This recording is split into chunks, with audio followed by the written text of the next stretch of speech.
Okay, welcome back. We're resuming the Descent 2 speedrun tutorial with level 11 Coalbank Shaft.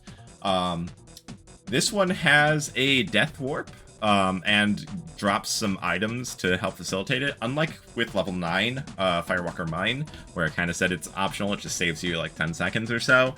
And, you know, if you're not comfortable with doing the run on minimal gear, you can just cut it out of your route. This one you should absolutely do, because this saves a lot of time. Again, remember that I pointed out the importance of picking up the fusion cannon in Lava Falls Extraction Center. You're going to want to select the fusion cannon at the start of this level so that you can drop that and your helix cannon right away.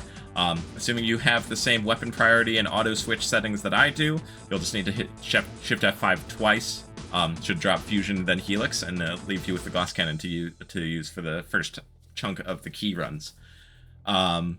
You can also hit F6 a few times to drop some extra missiles, since we will be not returning to the red key spot, and we'll be losing all the secondaries we've accumulated up to that point. Might be good to leave a few to reclaim at the start of this level. So let's go ahead and start. So right away I'm going to hit Shift F5 twice, and just F6 a few times as well to drop some secondaries. And we fly down here, fly down the shaft, and just straight forward into this door. You don't need to kill any enemies here, but you can if you're not super quick on the quad laser bug. Right after this lip right here, there's a secret door here that's locked, but the switch to open it is right on the other side. So with that quad laser bug, and about this angle, there you go.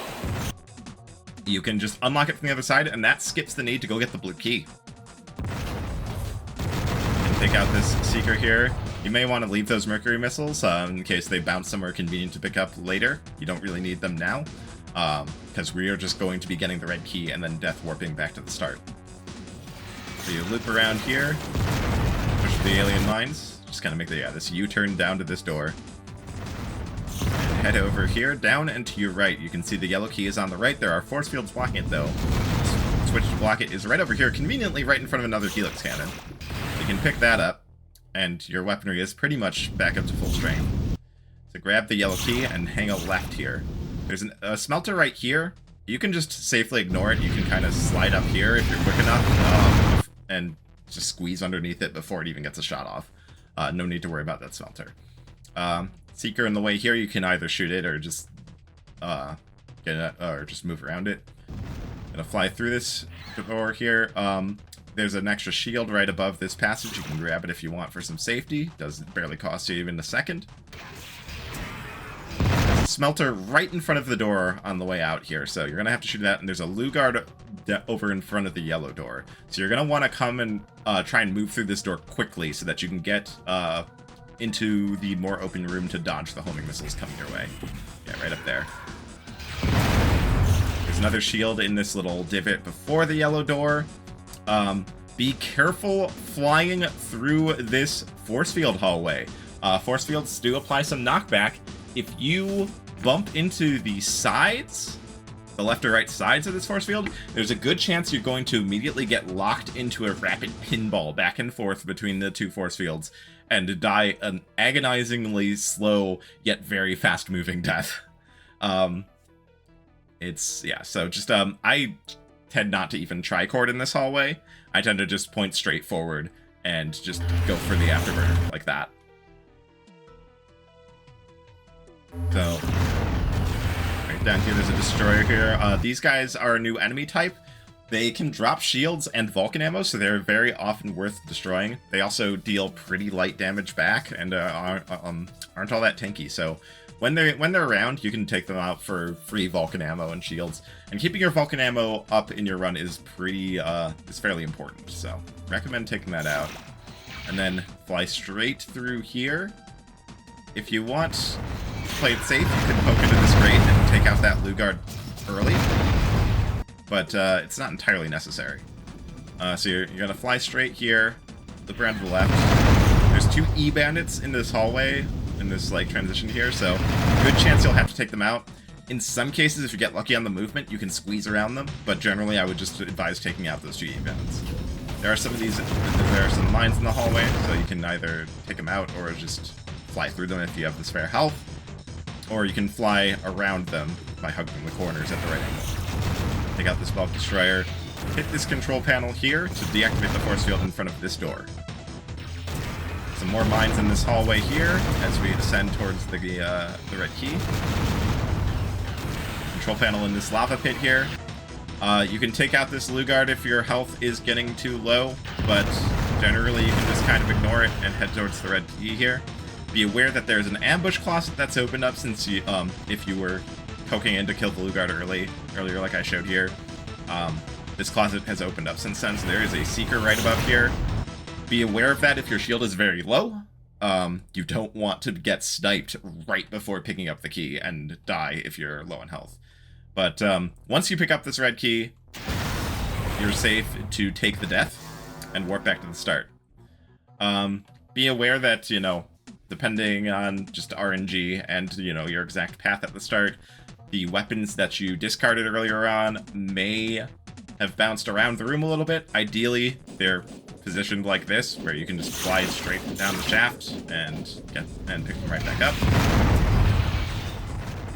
So we don't have an afterburner, but thankfully, we can go right up here. There's a secret room with both an afterburner and a Gauss Cannon. There is a cloaked diamond claw there, though, so be mindful of that. You may want to take it out. There's a chance to get a cloaking device drop from it, which if you do, it makes the rest of this level pretty easy. So fly down to the bottom, and the red key is right here. Exit is right above our heads. You can take out enemies here for safety, or you can ignore them to save time. If you have cloak, it becomes a lot easier to ignore them. There's an extra shield pickup upwards here for safety if you need it. Otherwise, you fly down here. Head to the right along the force field here. There's a control panel up there to lower the walls. And then you fly into the reactor room. There's a switch on the ceiling over there that you need to hit to open the walls back up and reveal the reactor. Take out the reactor. Self-destruct sequence activated. Backtrack. Watch out, there's a couple more ambush closets that have opened up in this exit shaft here. And then you leave. And that's pretty much all there is to it. So once again, we will just do a quick demonstration of the route as a whole.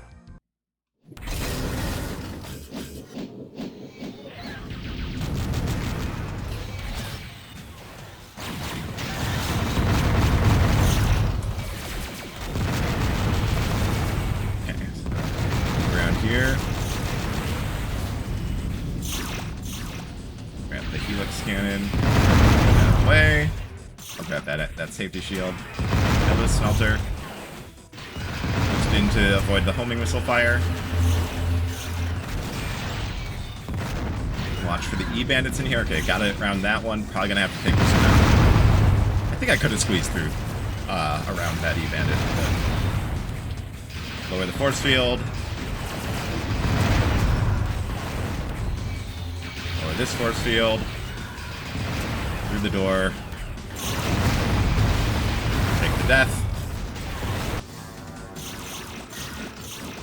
Pick everything up.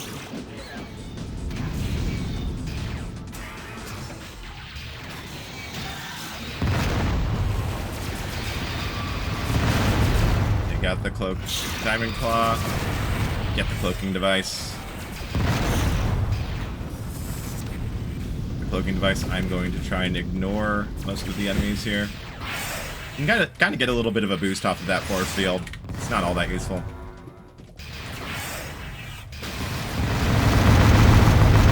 Get the reactor out. Self-destruct sequence activated. And with this cloak still active, we can just enjoy a smooth trip to the exit. And that is Coalbank Shaft. We will be finishing off Brimspark in the next video with the final level, and I think it's pretty close in contention with Lava Falls Extraction Center for the longest level in the game. So I look forward to it.